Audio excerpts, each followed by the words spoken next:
የሚያስባለኝ? ምን አለ አሁን እንኳን ዝም ብትይ? እያመማቸው አይደል? ይሄ ሚስጥር እዝራ ማወቅ የለበትም። እባካችሁ ልጆች፣ ይሄ ሚስጥር ካወቀ እዝራ በጣም ነው የሚሰበርብኝ። የኔ ልብ መውደቅና መሰበር ግን ምንም አይመስልህም አይደለ? ቆይ ለምንድን ነው አንቺ ዝም የማትይው? ጋሼ አሁን እንዴት ኖት? ወይ ካልሆነ ዶክተር ልጥራ እንዴ? አያስፈልግም አብል፣ እባክሽ ሚርስ፣ ያልኩሽን ነገር ቃል ግቢልኝ። ቃልም እገባለሁ ያልኩህን ነገር ስታደርግ ብቻ ነው። እንደውም 50% ጨምረህ እንድትሰጠኝ ነው የምፈልገው። እውነት ግን አንቺ ከኔ ነው የተወለድሽው? እኔንም ተጠራጠርከኝ አይደለ? መቼም የዚህ ቤት ጉድ ቀስ እያለ ነው የሚወጣው። በል እንግዲህ አንቺም ልጅ አይደለሽም በለኛ። የእውነት ሜርሲ በጣም የምታሳዝኝ ሰው ነሽ። እሺ አንቺ ምንም አያገባሽም። እሺ ይሄ የቤተሰብ ጉዳይ ነው። እውነቴን ነው ሜርሲ። ይህንን ነገር ለዝራት ነገር እኔ ራሴን ያንቄ እንገልሽ። ይህን ያክል ለሱ ትጠነቀቃለህ ማለት ነው? አዎ እጠነቀቅለታለሁ። እዝራ ማለት ለእኔ ምትክል የለው ልጄ ነው። ስለዚህ አንቺ የወለድኩሽ ብትሆኝም የእሱን ያክል ግን አትሆኝልኝም እያልከኝ ነው? ምን ሆናችሁ? አባዬ ደህና ነው አይደል? የተፈጠረ ችግር አለ? እዝራ ምንም ችግር የለም፣ ምንም አልተፈጠረም። በቃ ጋሽ ወደ ሳሎን እንሂድ አይደል? እርግጠኛ ነሽ ደህና ናችሁ? ግን የሆነ የተፈጠረ ነገርም አለ። ሜርሲ ሜርሲ ምን ላድርግ? ምንድን ነው እሷ? ቆይ አባዬ ደህና ነው አይደል? ምንም አልተፈጠረም አልኩ እኮ እዝራ። ጋሽን ትንሽ አመም አድርጓቸው ነበር፣ አሁን ደህና ናቸው። በቃ ዝም ብሎማ ሊታመም አይችልም። ምን አድርገው ነው አባዬ? ንገሪኝ፣ ምን አድርጋ ነው? እስከ አንተ እንኳን ነገር አብርድ። ምንድን ነው ፈጥኖ እንደዚህ ቱግ ማለት? ምንም ችግር የለም ልጄ፣ አሁን በጣም ደህና ነኝ። ይኸው ሰማችሁ አይደል? አሁን ደህና ናቸው። ለማንኛውም ሳሎን እንግዳ አለ።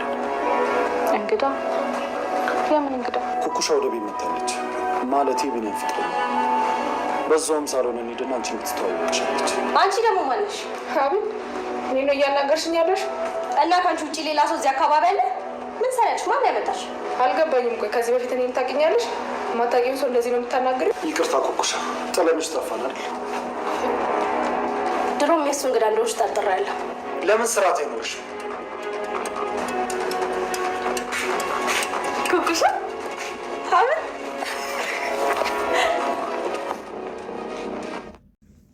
ሰላም ሰላም፣ ውድና የተከበራችሁ የቻናሌ ቤተሰቦች እንዴት ናችሁ? ደህና ናችሁ? እንዲሁም የሀብል ድራማ አድማጭ ተመልካቾች ወዳጆች እንዴት ናችሁ? ዛሬ የተፈጠረው ነገር እንዴት ነው? አላስደስታችሁም? ዛሬ እንግዲህ በጣም የሚያስደንቅና ደስ የሚል እኛን ተመልካቾች ሁላችንም እንግዲህ እንዳየሁት ከሆነ ደስ የሚል ነገር ተፈጥሯል ማለት ነው። እሱ ምንድነው? ሀብልና እንግዲህ ኩኩሻ ተገናኝተዋል ማለት ነው። ሲገናኙም እዝራ ላስተዋውቃችሁ በሚል ነበር ይዟት የመጣው። ነገር ግን ሲገናኙ ሁለቱም ነበረ ገና እንደተያዩ ሀብል ኩኩሻ ተባብለው የተቃቀፉት። ይሄ ነገር ደግሞ በጣም ብዙ ሴራዎችን የሚያከሽፍ ይሆናል ብዬ አስባለሁ። አንዱ ሴራ እንግዲህ የወይዘሮ መነን ሌብነት ሊያጋለጥ ይችላል ተብሎ በጣም በትልቁ የሚገመት ነገር ነው። የወይዘሮ መነን እንዲሁም ደግሞ አሁንም ማናት አጸደ ተተክታለች ማለት ነው ከመነን ጋር ለመስራት። እንግዲህ አጸደ ገንዘብ ካየች ምንም ነገር ከማድረግ አትቆጠብም ማለት ነው። እንግዲህ ይህንን ሴራቸውን ያጋልጠዋል ብዬ አስባለሁኝ።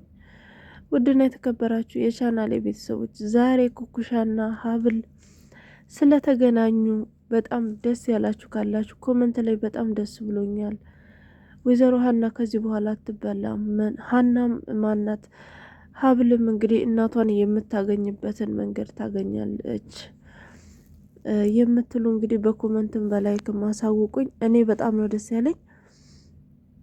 እንግዲህ ወይዘሮ መነን ኩኩሻን ተከተላት መታ ነበረ ማለት ነው። ኩኩሻን ተከተላት በመጣች ጊዜ ኩኩሻን ያገኘቻት የእዝራ መኪና ተደግፋ ቆማ ነበረ። እዝራም በቅርብ ርቀት እያየችው ነበረ ስልክ ሲያወራ። እንግዲህ የተፈጠረው ነገር በጣም ነበር ያስደነገጣት። ኩኩሻን ካናገረቻት በኋላ እዝራ እንዳያያት በጣም በመጠንቀቅ ነበረ እየሮጠች የነበረው። ይሄ ነገር ደግሞ ኩኩሻን በጣም ትልቅ ጥርጣሬ ውስጥ ጨምሯታል። እች ሴትዮ ምን እየሆነች ነው? ለምንድን ነው እንደዚህ የምትደናበረው? ለምንስ ነው እዝራን መሸሽ ያስፈለገው? በማለት እንግዲህ ለራሷ በጣም ትልቅ ጥያቄ ፈጥሮባታል ማለት ነው። ይሄንን ያየችውም አጸደ እንግዲህ ይች ልጅ ማናት? ከዚህ በፊት ቢኒን ልጠይቅ የመጣችው ልጅ አይደለች እንዴ? እንዴት ከእዝራ ጋር ሊገናኙ ቻሉ? ይሄ ነገርማ በጣም ትልቅ ነገር ነው ይዞ እየመጣ ያለው። መከታተል ሊኖርብኛል ብላ እንግዲህ እሷም እያየች ባለችበት ሰዓት ነበረ አጸደን መነንን ያየቻት። መነንን ስታያት እንግዲህ በጣም ወደሚያምር ግቢ ውስጥ ስትገባ ታያታለች። እንዴ መነን የምትኖረው እዚህ ግቢ ውስጥ ብቻ እንዳይሆን የዚህም ፊልም መጨረሻማ ማየት ይኖርብኛል በማለት በስተመጨረሻም እዝራና ልጅቷ እንግዲህ ተነስተው ወደነ እዝራ ቤት ሲሄዱ እሷም ማንን ነው መከተል ያለብኝ? አሁን ነው እንግዲህ ነገሩ የተበላሸው በማለት እንግዲህ መነንን ተከትላ ትሄዳለች ማለት ነው። መነንን ተከትላ ከሄደች በኋላ መነን የምታደርገውን አንዳንዱን ነገር እንግዲህ አውቃለች ማለት ነው። ከዚህ በኋላ ከዚህ ድራማ ሰሪ እኔም አንዲቷ ነኝ። ይህንን ነገር ሁሉንም ነገር አውቄያለሁኝ። ከዚህ ገንዘብ የማታካፊኝ ከሆነ ሁሉንም ነገር አበላሸዋል በማለት እንግዲህ መነንን እያስፈራራቻትና ነገር ግን የያዘችው ስራ በጣም አሪፍ እንደሆነና በጥንቃቄ መሰራት እንዳለበት እየነገረቻት ነበረ።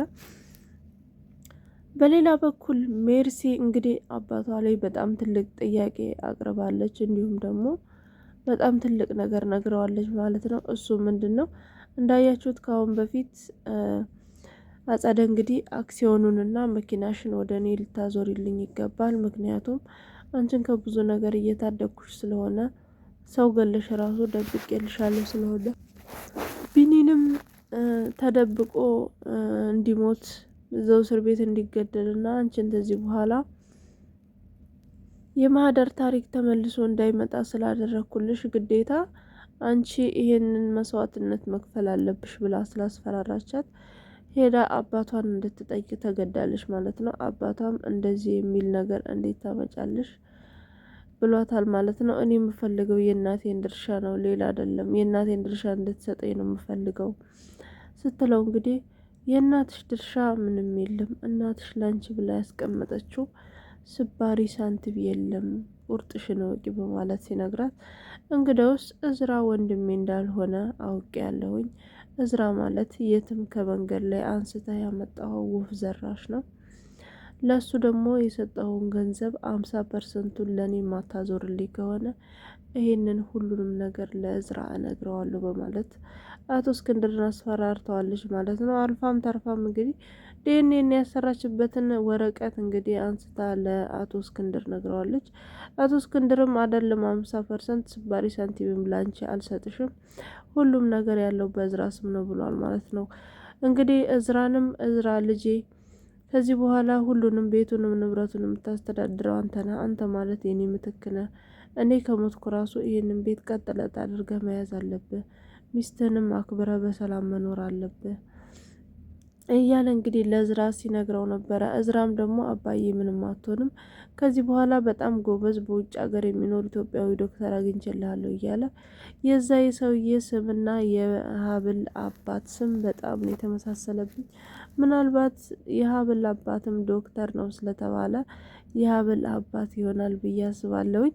የነገሩ መገጣጠም በጣም ደስ ያለኝ ቢሆንም ራሱ በጣም ደስ ብሎኛል ማለት ነው። ከሆነ ደግሞ በጣም አሪፍ ነገር ነው ማለት ነው። ውድና የተከበራችሁ የቻናል ቤተሰቦች እንግዲህ ይሄንን ከተነጋገሩ በኋላ እዝራም ነይ እታች ላይ እንግዳ አለ፣ በተለይ ሀብል ልትተዋወቃት ትፈልጋለች በማለት ወደ ታች ይዟት ይመጣል ማለት ነው። ልጅቷም እንግዲህ የቢኒን እህት ልጠይቅ የመጣች የቀድሞ የቢኒያም ፍቅረኛ እንዲሁም ደግሞ የቀድሞ የሀብል የቅርብ ጓደኛ ወዳጅ ናት ማለት ነው።